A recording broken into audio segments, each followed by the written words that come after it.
If you're new here, thank you so much for choosing to watch this video. My name is Fisayo Patrick, and in this video I'm going to be talking about how to get ourselves out of creative blocks as creatives. Listen, creative blocks are real. So whether you are a writer, whether you are a content creator, a video creator, a designer, a musician, whatever kind of creative that you are, we all experience times when we feel stuck.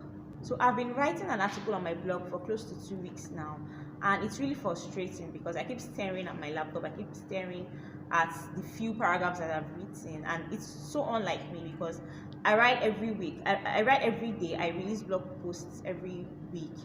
But for the past few weeks, it has been so frustrating. And honestly, as I'm shooting this video right now, I really feel like sleeping. I really feel like going back to sleep. And for the past few days, in fact, I've been, I always feel like just closing down my computer and going to sleep. So I know that I'm experiencing a creative block. So I'm getting myself out of it, and that's why I've decided to share some of the things I'm doing in this video. Most times, creative slumps happen as a result of burnouts, lack of inspiration, and most times as a result of criticism. So maybe you created a body of work and you put it out and you got negative responses, or you didn't get the kind of responses that you wanted. It's sort of demotivating for you to go back and do something else. You become uninspired to create more work. So in this video, that's why I'm going to be sharing some of these things in this video, some of the things I've learned over the years, and some of things I'm learning to do to get myself out of the creative slump that I am currently experiencing. The first one is don't fight it. You don't fight it. When you start feeling stuck and you can't create anything, my advice for you is just relax. It's okay to walk away from it and plan to come back to that work later. So for example, the blog post that has been taking me 2 weeks now, I've just sort of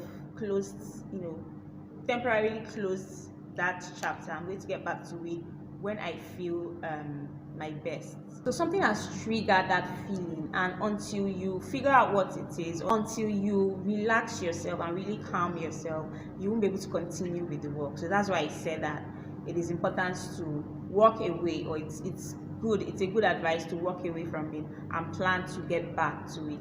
So when you're feeling like that,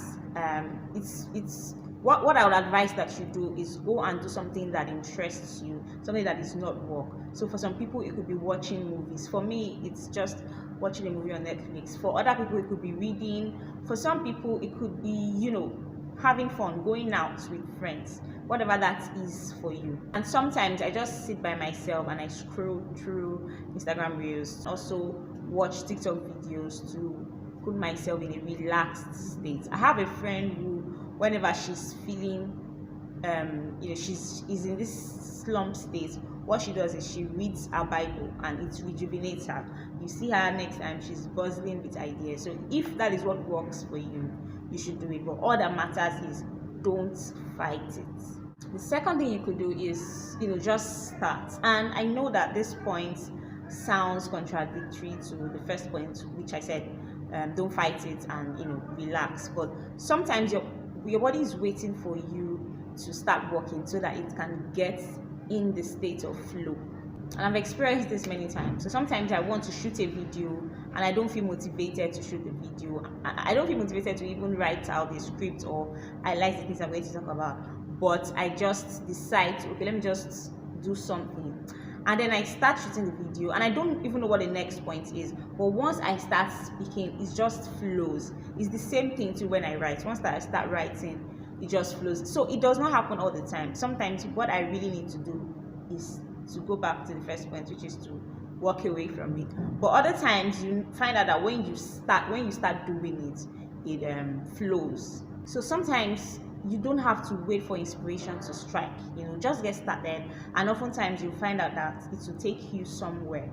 Inspiration will meet you at the point where you are busy doing the work. Inspiration will not meet you on the bed while you are waiting for it to come. When I just started out writing, I used to do that a lot. I used to have bouts of inspiration where once I pick up my pen, things are flowing. So I started to write a book, and the first when I started to write the book, I started to write chapter 1, and it was flowing. I was writing, then I finished that chapter, and then when I started the second chapter, I went for church. I went for service in church, and when I got back, I was so motivated to continue chapter 2, and that was where it ended. That was where the inspiration ended. After that, I could not continue. I was waiting for that, amazing moments when inspiration comes, until I started learning from other writers that you just work and you work and you allow inspiration to meet you while you're working. So don't wait for inspiration to strike, just go to work. Number 3, stop consuming too much content. So it's okay to look to social media for ideas and for inspiration, but when you are too focused on consuming what other people are putting out, you find it difficult to start yours. So I always tell people this, especially people that I see that are always watching funny videos on TikTok, always watching YouTube videos, always on their phones, and I would say, instead of spending the whole day consuming someone else's content, why don't you create your own content and put it there for other people to consume? So what they would say is, oh, I don't know how to create a YouTube video, I'm not really good at video editing. And I tell them that you just have to start. We all started somewhere. The best guy or lady on YouTube today started somewhere, so you just have to start. So another thing consuming too much content does to you is that you begin to compare them with yours. You begin to compare their content with yours, and you start to see your own flaws. Over 1,000 videos, blog posts, pictures, so many contents are shared on the internet every minute. So how many people can you possibly compare yourself with? So instead of going through that endless scroll on the internet, why don't you focus on creating your own? You really need to be disciplined enough to focus on creating content, your own content for other people's consumption, and not comparing their own content with what you are creating.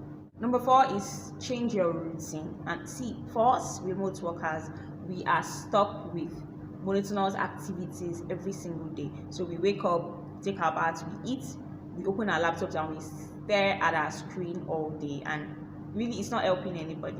Nothing blocks creativity than doing just one thing for the rest of your life, or doing just one thing for a long period of time. So I made a video on best morning routines that can transform your life.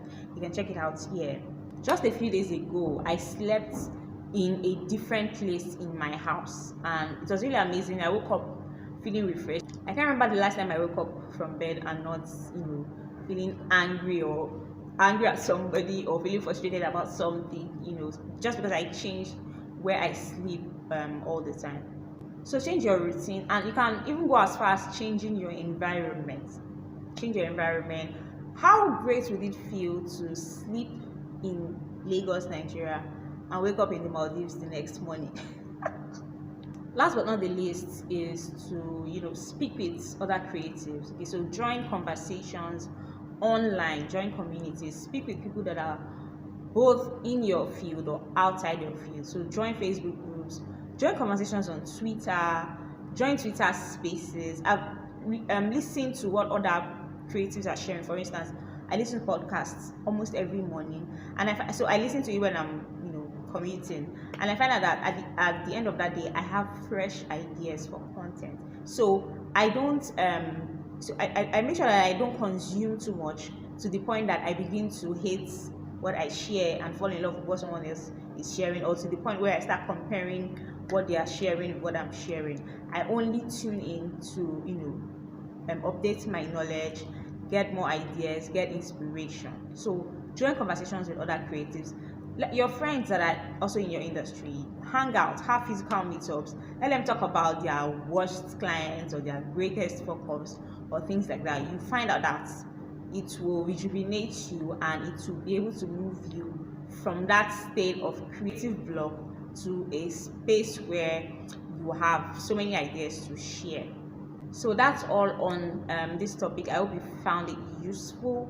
You can give it a thumbs up and also subscribe to this channel. So if you are feeling if you find yourself in a creative block, I think you should go through these ideas. These are the things that I am doing. I'm moving out of my creative block to a place where I'll become overwhelmed with ideas. Thank you so much for watching this video. Don't forget to subscribe to this channel, and don't forget to follow me on Instagram at Fisayo1. I will see you in the next video.